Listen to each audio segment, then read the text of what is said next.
Hi guys! Quite often I receive questions: how does the Cubie garden house look like on the inside, what are the details, and so on. And I decided to take a closer look on the garden house that we assembled, I think, in December, and show you all the details that are important to see it. So stay with me.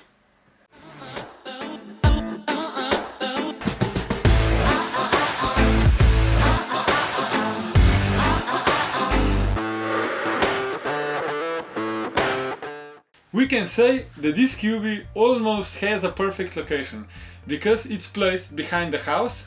On the left side there is a yard, and when you go from the yard to the garden, you automatically pass the garden house. You open it, you take the tools out, you go to the garden, and once you return, you take the tools in, lock the house, and go back home.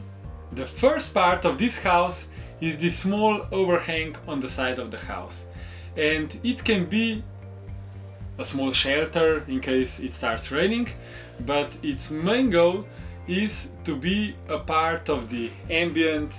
You can place decoration below it, as you see, and it adds this extra, let's say, soul to the garden.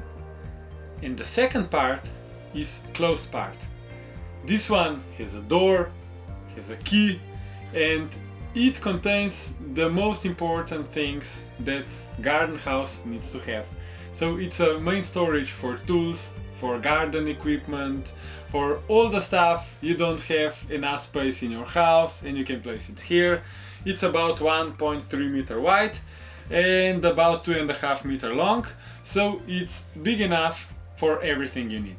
And there is another small part that is also open, and it's in the middle of the house, and it's meant to store the most important and the most common things for gardening. Maybe a shovel or a rake or something like that that you need immediately. You need it for 1 minute, you place it back, and you don't need to unlock the door.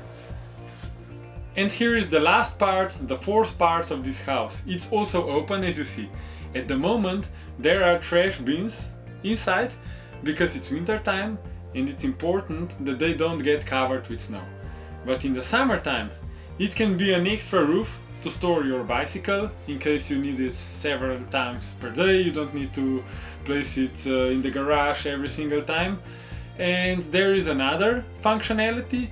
It can be a drying room for your clothes, because as you see there are wooden boards here, but each board has some gap in between, so the air circulates quite well here, and it can dry the clothes quite well, and it's also protected in case it starts raining. And I would also like to add one more thing. I really appreciate customers that doesn't care what other people think, that have a courage to be different. If you take a look at this garden house, you see it's green. And we are not used to green color in modern architecture. We are used to gray, black and white colors, but this one is the same color as the nature is, the same color as the grass is, the same color as the trees are. And I really appreciate that. Thank you for being with me. Thank you for watching this video. Behind me is also a special house, but I will present it in one of my next videos, because it's still under construction, it's still in progress. But it will be a very nice and very modern looking garden office. Stay with me. Bye bye!